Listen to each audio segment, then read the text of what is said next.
So I have been taking this salsa everywhere I go, and I get so many compliments. I just took it on the 4th of July on a trip, and my family that I just met, they just fell in love with it. And so I came home and I made another batch, and let me tell you, it's good every single time. So we're going to start off by picking out 4 serrano peppers, and you want to make sure it has these veins here. You see those brown little veiny things? That means it's hot. You want your serranos to be hot. So that's going to make this whole thing the bomb. And then the onion is going to be a medium-sized onion.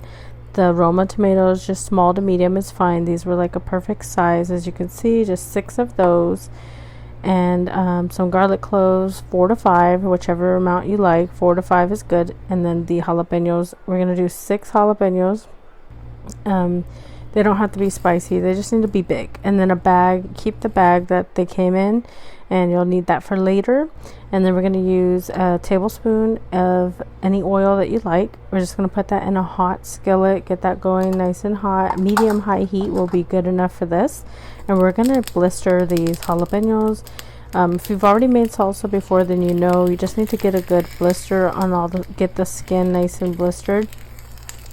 So we're just going to put in all the peppers first. We're going to work with just the peppers, move those around. This will take about 10 to 15 minutes. We'll be rotating them throughout the process. In the meantime, we have our cilantro to the side that we're getting ready.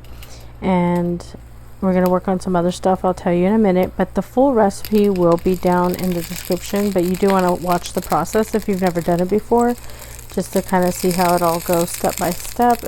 You don't want to miss a step because then it can throw you all off. So as you can see, some of the skin is blistering here. It is looking good so far. You don't need to put any seasonings or anything like that right now. All the seasonings are going to go into the blender. That's where it matters the most. We'll just be seasoning it with chicken bouillon and kosher salt and some lemon. This is the heat level I have it at. So like I said, medium to high. This is about a medium. It really depends on your pan and everything, but it's looking good so far. So the serranos will finish up faster than the jalapenos. So we're going to take these out, put them into the bag so they can steam. Now I'm going to add the tomatoes.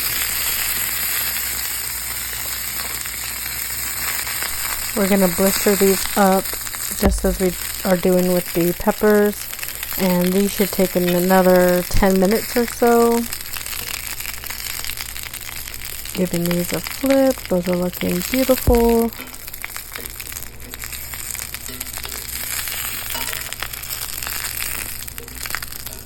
Perfect. Make sure to cover up your peppers so those can start the steaming process. It'll help the skin separate because you'll peel them later on. The jalapenos are ready to come out, so we'll go ahead and take them out and put them into the bag here.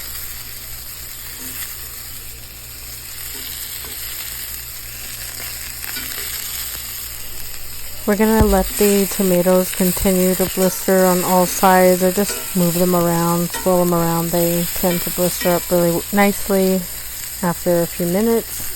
Like I said, about 10 minutes will do. Close the bag up so these can steam as well. Lower this just a little bit. It's getting pretty high. I chopped up my onion into pieces here, and then the garlic I just smashed and peeled, so those are ready. And then the tomatoes are ready to come out. I'm going to add them to the bag here so they can continue steaming along with the peppers.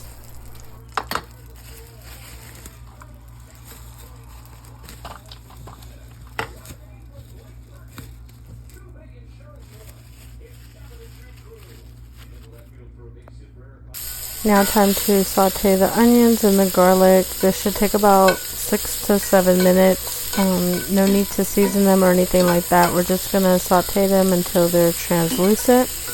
And that's usually good enough. They might still have a little bit of a crunch, which is fine. They'll end up blending well in the end.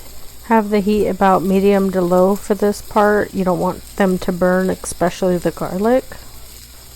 Now I'm going to go ahead and prep my seasonings into the blender. So we have a lemon here. We're just going to cut this in half and we're going to squeeze it out. It'll end up being about 2 tablespoons of lemon, and that's all you'll need. So we'll go ahead and get this going. I'm trying to do it with one hand, but I end up doing it all off camera because it's a little difficult to do that.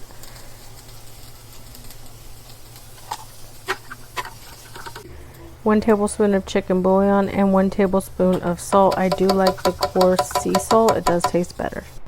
Now it's time to skin all of these. You want to get as much skin off as possible.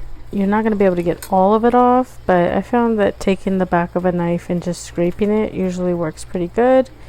And you'll just end up with a pile of skin, blistered skin here. This is probably the most tedious part of it, is just making sure you get as much as you can. Now I do leave the seeds and the veins inside, but if you'd like, you can take the seeds out if you don't like seeds, but I don't ever have a problem with them and nobody seems to complain. I was actually surprised how many people on my dad's side of the family really enjoyed this. I figured they've had plenty of salsa in their lifetime, but they raved about it and they're begging for more. So I did share the recipe with them, and this is what inspired me to share it with you guys. It's just something I've came up with, and over time just kind of perfecting different ways to do it, because there are so many ways to make salsa. And then if you do want to cut back on some heat, you definitely can trim down on the serrano peppers. Alright, the garlic and onion looks good. This is what you want it to look like. And we're just going to finish peeling these, and we'll be able to combine everything together, and I'll show you how to blend it all up.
After all that peeling, we're left with some juices. We're going to add that in there too, because that's all flavor.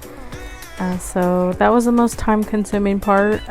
Do use gloves if your hands are sensitive. And like I said, you can take the seeds out if you want, but we're going to go ahead and add the onions and garlic. You can see there's some caramelization. That's going to be perfect for the flavor profile. Once it comes together, it's going to give it that hint of sweetness, and it just tastes amazing. We'll add all this in, get every last bit in there.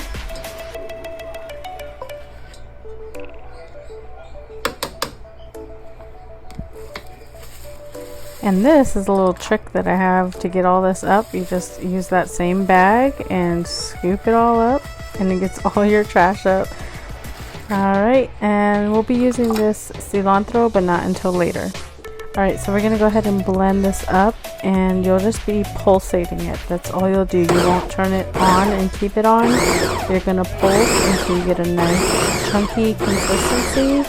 And there's no water needed at this point. We're just using the juices from everything. It's all going to come together from those Roma tomatoes.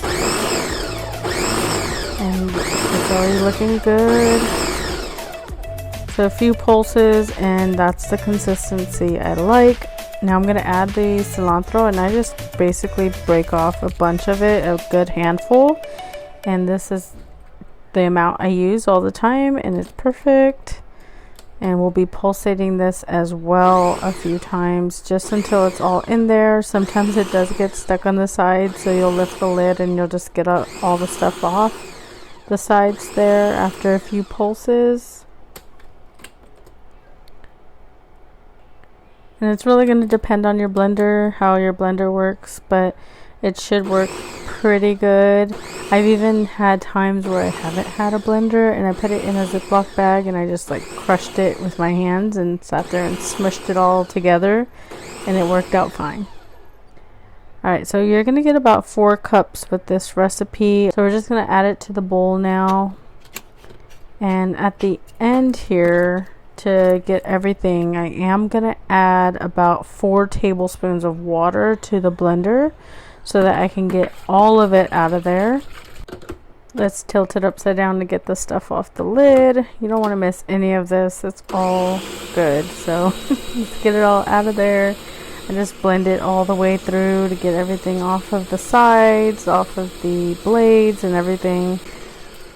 That is it. We're going to mix this really good, and look at that. Let me tell you, it smells amazing, and you can use this just as a salsa and chips type of thing, or you can put it on any of your favorite dishes. On this night I end up putting it on some taquitos, but let me tell you, it's good on everything. Some eggs in the morning. It's so good. Just trying it out for taste, and it's perfect. I really hope you guys give this a try and let me know what you think, and let me know, do you like it spicy, medium, mild? Let me know. I just whipped this together and it came out delicious. Thank you for watching, and I'll catch you on the next one.